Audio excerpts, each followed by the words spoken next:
If someone around you is upset and you immediately feel like it's your job to fix it, there's a good chance you were trained to do that as a child. Not intentionally, but because the adults around you couldn't regulate their own emotions. So you became the emotional stabilizer of the household.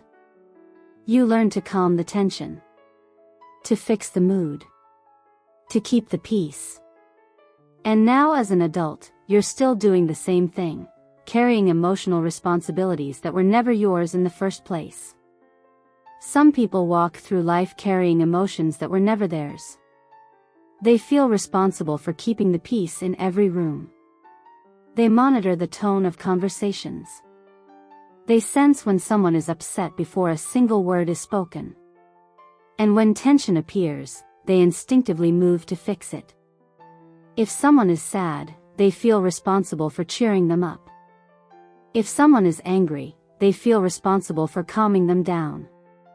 If someone is disappointed, they feel responsible for making things better. Over time, this becomes exhausting. Yet stopping feels almost impossible. This pattern is often described as empathy or emotional sensitivity. But in many cases, it is something deeper. It is a survival strategy learned in childhood. From the perspective of inner child psychology, children are extremely sensitive to emotional environments. Long before they understand words, they feel energy, tone, and shifts in mood. Their survival depends on staying connected to caregivers, so their nervous system learns to monitor emotional signals very closely. In healthy environments, children gradually learn that other people's emotions are not their responsibility. Caregivers regulate themselves, and the child can simply be a child. But in emotionally unstable environments, something different happens. The child begins to feel responsible for maintaining emotional stability in the household. Maybe a parent was easily overwhelmed, anxious, or depressed. Maybe arguments appeared suddenly and intensely. Maybe affection disappeared when the parent was stressed. In these environments, the child's nervous system learns that emotional harmony must be protected at all costs. So the child adapts. They become hyper-aware of emotional cues. They learn to anticipate reactions. They become careful with their words. They suppress their own needs to avoid adding pressure. If the parent is sad, the child tries to be cheerful. If the parent is angry, the child becomes quiet and accommodating. If the parent is stressed, the child becomes helpful and mature. This adaptation can look like emotional intelligence, but internally it is often driven by fear. The child learns a silent rule: if people around me feel good, I am safe. If they feel bad, something terrible might happen. That rule does not disappear in adulthood. It becomes part of the unconscious identity. Many adults who carry this pattern feel an immediate sense of tension when someone around them is upset. Even when the situation has nothing to do with them, their body reacts as if they must intervene. Imagine sitting with a partner who suddenly becomes quiet after a long day. Instead of assuming they are simply tired, your mind starts searching for explanations. Did I say something wrong? Did I upset them? Is something wrong with our relationship? You start asking questions, offering solutions, trying to fix the mood. But the partner may simply need space. Your nervous system, however, interprets the silence as a problem that must be solved. This pattern also appears in friendships. If a friend seems distant, you may immediately feel responsible for reconnecting. If someone cancels plans, you may worry that you disappointed them. If someone expresses frustration, you may feel compelled to take care of them emotionally. Over time, this can create imbalanced relationships. You become the emotional stabilizer in every dynamic. People come to you when they need support, advice, or reassurance. You listen patiently, comfort them, and try to help them feel better. But your own emotions often remain unspoken. You may not even know how to express them anymore. Because early in life, expressing your feelings may have made things worse. If caregivers were already overwhelmed, sharing your struggles might have triggered more tension. So you learn to hold your emotions privately and focus on everyone else's. This creates a strange internal contradiction in adulthood. You are deeply attuned to other people's feelings, but disconnected from your own. You may know exactly how someone else feels, yet struggle to identify what you are feeling yourself. From a Jungian perspective, this pattern often pushes your own emotional needs into the shadow. The part of you that wants care, attention, and reassurance becomes hidden because it once felt dangerous to express. Your identity becomes built around being the strong one, the understanding one, the stable one. But the shadow does not disappear. It often emerges as exhaustion, resentment, or quiet loneliness.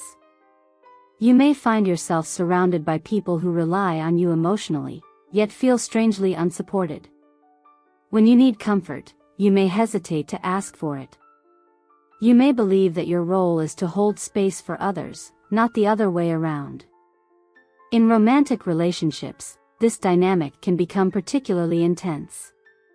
You may find yourself drawn to partners who struggle emotionally. People who are anxious, overwhelmed, or unsure of themselves may feel familiar. Helping them feels meaningful. Supporting them feels like love.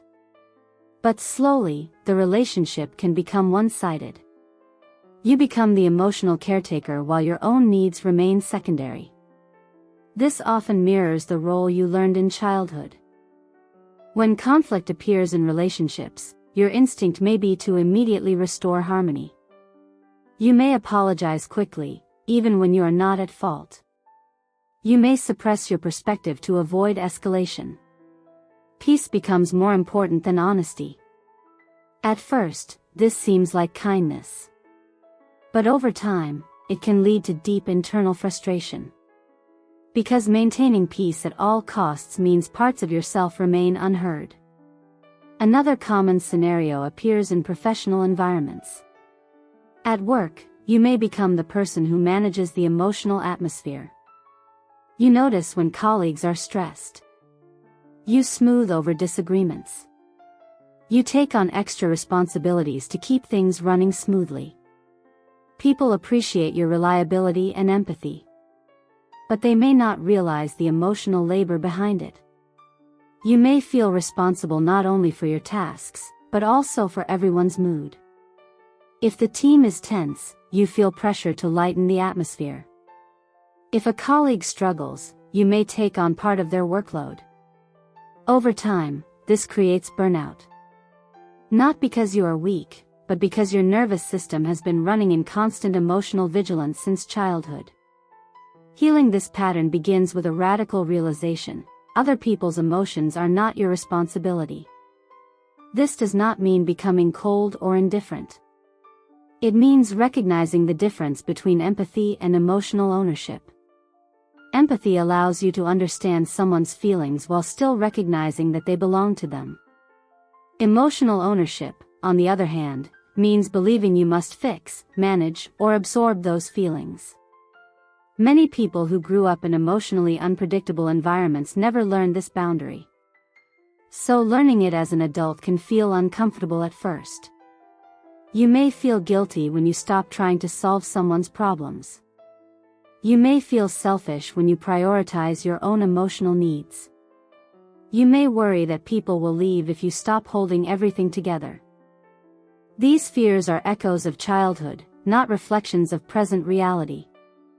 As you begin to reconnect with your own emotions, something important shifts. You start noticing how often you scan a room for tension. You notice how quickly you move to reassure others. You notice how rarely you ask yourself what you actually feel. Gradually, your attention moves inward. You begin asking different questions. Instead of asking, "How do I fix this situation?" you ask, "What am I feeling right now?" Instead of asking, "How can I make them feel better?" you ask, "What do I need in this moment?" This shift does not make you less compassionate. It makes your compassion sustainable. From the perspective of inner child healing, this process is about giving the younger part of you something it never had: permission to exist without managing everyone else's emotions. That younger part once believed that safety depended on keeping others calm. Now it can learn that safety can also come from boundaries, honesty, and mutual support. As this integration happens, relationships begin to change. You stop unconsciously seeking roles where you must stabilize everyone. You allow others to handle their own emotions. You speak more openly about your needs. Some relationships may resist this change. People who relied on your constant emotional caretaking may feel uncomfortable when you step back. But healthier connections begin to appear. Connections where responsibility for emotional well-being is shared, not carried by one person. Over time, the tension that once followed you everywhere begins to fade. You no longer feel responsible for every mood in the room. You no longer feel the need to constantly monitor and adjust the emotional environment. You are still empathetic, still sensitive, still caring. But your care no longer requires self-erasure. And for the first time, you realize something important. You were never meant to carry everyone else's emotions. You were meant to live your own. One of the most revealing places this pattern shows up is in everyday conversations. Imagine you are sitting with a group of friends and someone suddenly becomes quiet. No one else seems to notice, but your attention immediately locks onto the shift. Your mind starts scanning the moment. Did something happen? Did someone say something wrong? Did I say something wrong? You may start adjusting your behavior without even realizing it. Your tone softens. You try to lighten the mood. You ask questions to bring the person back into the conversation. But the strange thing is that no one asked you to do this. The responsibility appeared automatically. Another common scenario happens when someone is angry near you, even if the anger has nothing to do with you. Maybe a coworker is frustrated about a deadline, or a partner had a stressful day. The emotional intensity fills the room, and suddenly your body feels tense. Your mind immediately starts searching for ways to calm the situation. You might apologize for things that were never your fault. You might offer solutions that were never requested. You might try to redirect the conversation so the person feels better. Internally, your nervous system believes that if the tension continues, something bad will happen. This is exactly how children respond in emotionally unpredictable households. When caregivers express anger, stress, or sadness without regulating it, the child feels the atmosphere shift. The child has no power to leave, no ability to control the situation, so the only strategy available is emotional adaptation.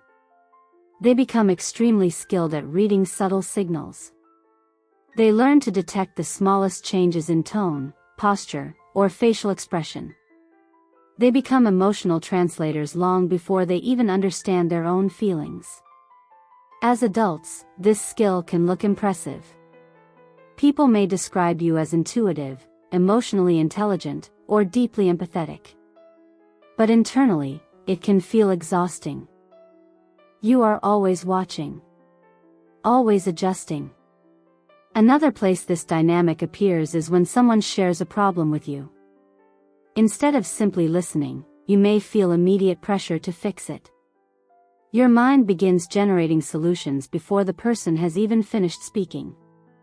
You might offer advice, reassurance, or practical help. Sometimes this is helpful. But sometimes the other person only wanted to be heard.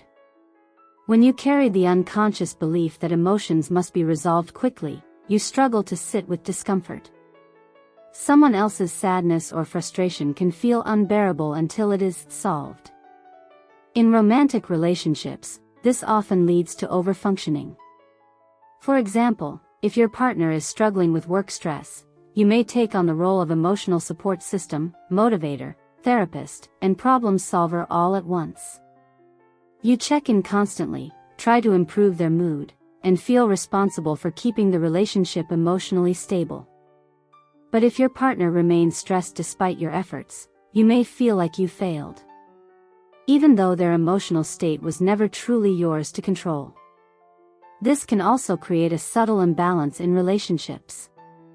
When one person consistently takes responsibility for emotional regulation, the other person may unconsciously rely on that support instead of developing their own emotional resilience. The relationship becomes structured around one person holding the emotional weight. Over time, this leads to fatigue and resentment. You may begin to feel like no one is doing the same for you.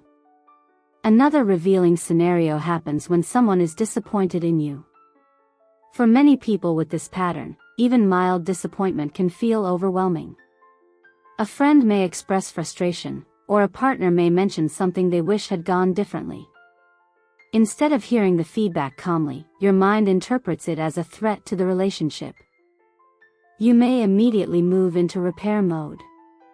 You apologize quickly. You promise to change. You try to make things better as fast as possible. But underneath that reaction is a deeper fear. The fear that someone being upset with you means they might withdraw love. This fear often comes directly from childhood experiences where emotional disapproval led to distance, silence, or punishment. The inner child learned that harmony must be restored immediately, otherwise connection could disappear. Breaking this pattern requires learning something that was never modeled early on, that people are allowed to have emotions without you fixing them. Someone can be sad without you rescuing them. Someone can be frustrated without you calming them. Someone can even be disappointed without the relationship collapsing.